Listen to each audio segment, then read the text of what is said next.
Paano kung may notebook ka na kayang pumatay ng kahit sinong tao basta alam mo ang pangalan at mukha nila? Sa episode na ito, sisimulan natin ang kwento ng isa sa pinakamatalinong anime characters, si Light Yagami. Si Light Yagami ay isang top student sa Japan. Matalino, guwapo, at halos perfect na sa paningin ng iba. Pero sa kabila nito, bored na bored siya sa mundo. Para kay Light, bulok na ang sistema at punong-puno ito ng krimen at kasamaan. Sa distrito ng Shibuya Top, isang 25 taong gulong na babae ang pinasdan ng kinakasama nito. Ang suspect ng si Naoki Kafuji, 35 taong gulang, ay hawak na ngayon ng mga pulis sa salang murder. Araw-araw na lang. Laging ganun ang balita. Lagi na lang, walang kwenta. Ang mundong ito ay Nabubulol na. Isang araw, may nahulog na notebook mula sa langit at ito ay napulot ni Light. Ang notebook na ito ay tinatawag na Death Note. May simple itong rules, kapag isinulat mo ang pangalan ng isang tao habang iniisip ang mukha niya, mamamatay siya. Noong una, hindi naniwala si Light. kalokohan. Pero sinubukan niya ito sa isang kriminal at ilang segundo lang, namatay nga ang target. Nasa loob ng eskwelahan, kinilala ng mga pulis ang sospek na si Kuro Otoharada, 42 years old at walang trabaho. Mukhang sisimulan na nila ang negosasyon. Pring itinanggi ng riot police na binaril nila ang sospek. Kung gano'n nagpatiwakal na lang siya nung malaman niyang wala na siyang kawala sa mga pulis. Hindi, ayon sa mga hostage, bigla na lang daw nag-collapse ang sospek. Dito nagsimulang magbago ang isip ni Light. Unti-unti, ginamit ni Light ang Death Note para patayin ang mga kriminal sa buong mundo. Nasa akin ako anong gusto ko.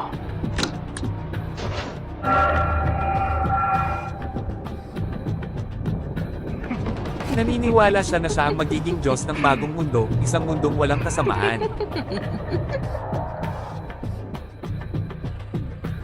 Habang lumalala ang sitwasyon, biglang nagpakita ang tunay na may-ari ng notebook, ang Shinigami na si Ryek. Si Ryek ay isang death god na naghagis ng notebook sa mundo ng tao dahil lang sa boredom. Dito nagsisimula ang kwento ng isang tao na gustong maging Diyos, pero kapalit nito ay isang madilim na landas. Matinding pagtatalo ang mga pulis at iba't ibang organisasyon. May ilan na sang-ayon sa ginagawa ni Kira, pero ang iba naman ay gustong pigilan ito.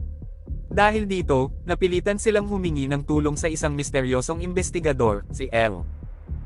Hindi nagpakita si L ng personal, kundi nagsalita lamang sa pamamagitan ng kanyang assistant na si Watari. Dito niya inanunsyo na haharapin niya si Kira. Habang patuloy na kumakalat ang takot, mas lalo ring nakikilala ang pangalang Kira na nangangahulugang pagpatay. Pero sa isang matalinong plano ni L, sinubukan niyang ilabas si Kira. Gumamit siya ng isang kriminal at ipinakilala ito bilang si L sa live TV. Hindi nagdalawang isip si Light Yagami at agad niyang pinatay ang lalaking nagpakilalang L.